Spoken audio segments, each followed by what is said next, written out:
Nos presentamos a esta final con ilusión, sabiendo que el recorrido ha sido muy bueno hasta el día de hoy, sabiendo también de la dificultad que nos va a poner el oponente, porque es un equipo francamente bueno, es bueno en todas las posiciones, muy bueno físicamente, también con talento, que sabe adaptarse bien a cualquier tipo de partido, que tiene mucho oficio, que sabe encontrar siempre el punto débil, con mucha calidad de pase, que tiene mucha generación desde poste bajo, desde posiciones 5 y 3.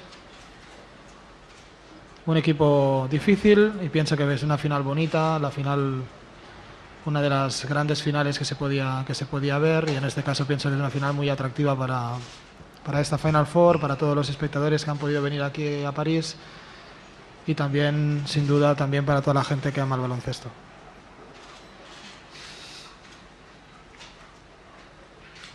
Thank you. Coach Giannakis.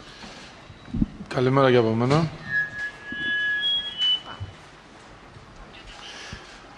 Νομίζω ότι οι ημιτελικοί δείξαν ότι ήρθαν 4 ομάδες οι οποίες παίξανε καλό μπάσκετ και θεωρώ ότι τελικά οι 2 ομάδες που θα παίξουν τον τελικό, όπως είπα και μετά το παιχνίδι με την Παρτιζάν, είναι οι καλύτερες ομάδες που είχαν την πιο σταθερή πορεία καθ' όλη τη διάρκεια του τουρνουά.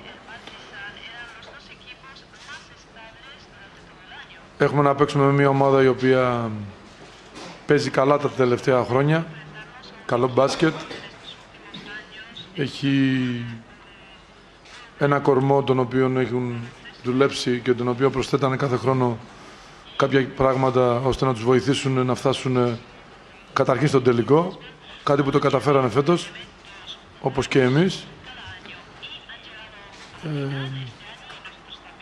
Θεωρώ ότι θα είναι ένα πολύ δυνατό παιχνίδι από 2 ομάδες που τουλάχιστον μέσα στη χρονιά υπήρξαν στιγμές που παίξανε πολύ καλό μπάσκετ και ακόμα τις στιγμές οι οποίες δεν παίζανε καλά είχαν τη δυνατότητα να το διαχειριστούν. Θεωρώ ότι θα γίνει ένα πολύ καλό παιχνίδι με παίκτες οι οποίοι έχουν ταλέντο και η ομάδα που θα κάνει τα λιγότερα λάθη νομίζω ότι έχει τις περισσότερες πιθανότητες στο τέλος να κερδίσει το παιχνίδι.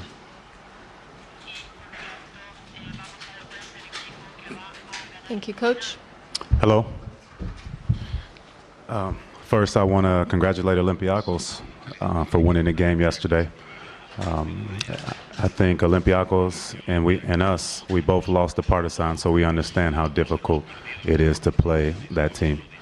So first, I want to congratulate them for that.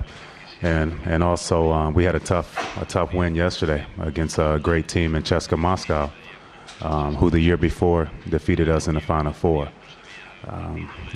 Yesterday, I felt we played great defense. Our offense wasn't as good as it normally is, but this is the Final Four.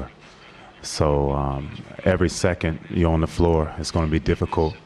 Every minute you're on the floor, it's going to be more difficult. And as soon as it gets close to that 30-minute mark, that's when you have to show your heart of what you're made of.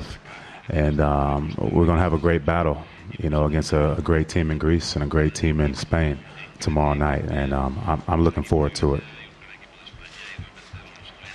Theo Papaloukas from Olympiacos.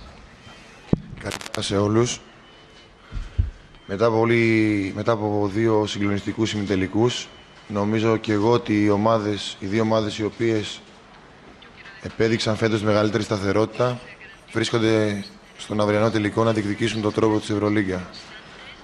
Είναι 2 ομάδες με ιστορία, έχουν αρκετά χρόνια να κερδίσουν ένα τίτλο, το έχουν και οι 2 ανάγκη. Σίγουρα θα υπάρχει πολύ ταλέντο μέσα στο παρκέ. Ελπίζω να γίνει ένα καλό παιχνίδι, να καταφέρουμε να κοντρολάρουμε το ρυθμό. Όλοι ξέρουμε η Μπαρτσελώνα πόσο δυνατή ομάδα είναι και πώς με τον τρόπο που παίζει μπορεί να σκοτώσει τον κάθε αντίπαλο. Νομίζω ότι θα είμαστε έτοιμοι, το ελπίζω βασικά, γιατί έχουμε κάνει μεγάλη προσπάθεια που έχει ξεκινήσει από πέρσι σε όλα τα επίπεδα και οργανωτικά και προπονητικά και στο θέμα των παιχτών και της διοίκησης. Νομίζω ότι άξια βρισκόμαστε εδώ πέρα και ελπίζω να τα καταφέρουμε αύριο στο πολύ δύσκολο και σημαντικό τελικό για μας.